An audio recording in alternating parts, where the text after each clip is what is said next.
অন্তঃসত্ত্বা মহিলার মৃত্যু, নার্সিংহোম ভাঙচুর, রোগীর পরিজনদের চিকিৎসার গাফিলতির অভিযোগ। ঘটনায় চাঞ্চল্য হাওড়ার ডোমজুড়ে।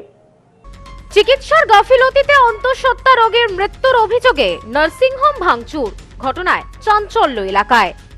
চিকিৎসার গাফিলতিতে এক অন্তঃসত্ত্বা রোগীর মৃত্যুর অভিযোগ ঘিরে উত্তেজনা হাওড়ার ডোমজুড়ের একটি বেসরকারি নার্সিং হোমে।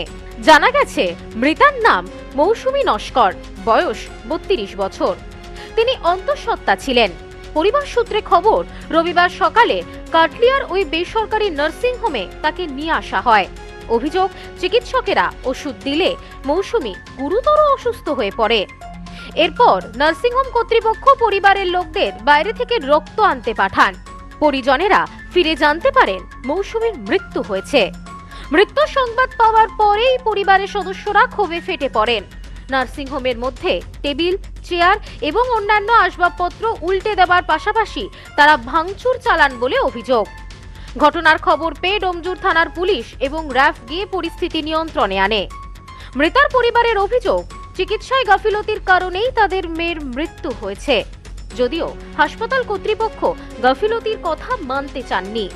রবিবার সন্ধ্যায় মৃতার আত্মীয়রা ডোমজুরের কাটলিয়ার ওই বেসরকারি নার্সিংহোমে ভাঙচুর চালায়। ইতিমধ্যেই ঘটনার তদন্ত শুরু হয়েছে। তরুণী মায়ের এমন মৃত্যুর ঘটনায় শোকস্তব্ধ গোটা এলাকা। পরিবার সূত্রে খবর, মৌসুমীর একটি ছেলে এবং একটি মেয়ে আছে।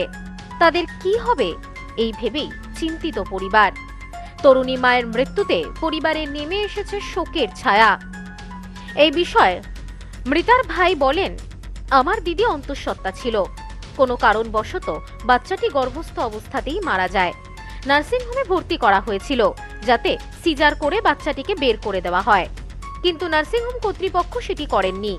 পরে আমাদেরকে বলা হয় রোগীর অবস্থা ভালো না, রক্ত লাগবে। আমরা রক্ত আনতে গেলে আমাদেরকে ফোনে জানায় দিদি আর নেই। একজন সুস্থ স্বাভাবিক মানুষ অপারেশন করতে এসে এমন ঘটনা মেনে নেওয়া যায় না। তিনি এই বিষয়ে আরো বলেন, আমরা চাই ঘটনার তদন্ত হোক, দোষীদের উপযুক্ত শাস্তি চাই। এখানে আমাদের একটা প্যাকেজ দেওয়া হয়েছিল। সেই প্যাকেজটা বলেছিল যে ডেলিভারি করে দেবে, সিজার যেরকম হয় সেইভাবে ডেলিভারি করে দেবে। আমরা রাজি হয়েছিলাম প্যাকেজে, ঠিক আছে আমরা তাহলে কবে ভর্তি করবো। আমাকে বলেছিল কালকে তাহলে আজকে ডেট দিয়েছিল, আজকে বলেছিল সকালবেলা ভর্তি করে দিতে। আমি আমার জামাইবু দুজন মিলে আবার জামাইবু এসে ভর্তি করে দেয় সকালবেলা 9টা-10টার সময় আমি এসেছি। এখানে যেরকমভাবে সব রিপোর্ট ওনাদের দেখানো হয়েছে, সবকিছু রিপোর্ট আমাদের আল্ট্রাসোনোগ্রাফি থেকে সবকিছু রিপোর্ট ওদের দেখানো হয়েছে। সবকিছু দেখে শুনে ভর্তি করেছে। ভর্তি করার পরে উপরে গেছে, উপরে নিয়ে চলে গেছে। আমি এসেছি সকালবেলা, আমার দিদিকে রেখেছি। সুস্থ স্বাভাবিক খুব ভালোভাবে ছিল, কথা বলছিল, কোনো রকম কোনো প্রবলেম ছিল না যে পেটে যন্ত্রণা ছিল কিংবা ছটফট করছিল, কোনো রকম কোনো অবস্থা খারাপ ছিল না। দিদি মারা গেছে, ওরা বলছে আমাদের সবাইকে বলে যে 4টের সময় মারা গেছে।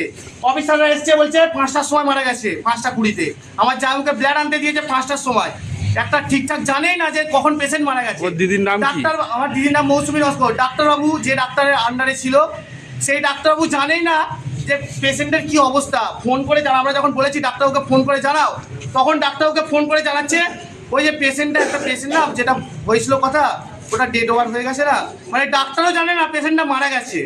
আমাদের সামনে কল করেছে যে বলছে ডাক্তারকে ফোন করে বলছে পেশেন্টটা ডেড এক্সপায়ার হয়ে গেছে। তো তাহলে কিরকম ডাক্তারই কাছে পৌঁছায়?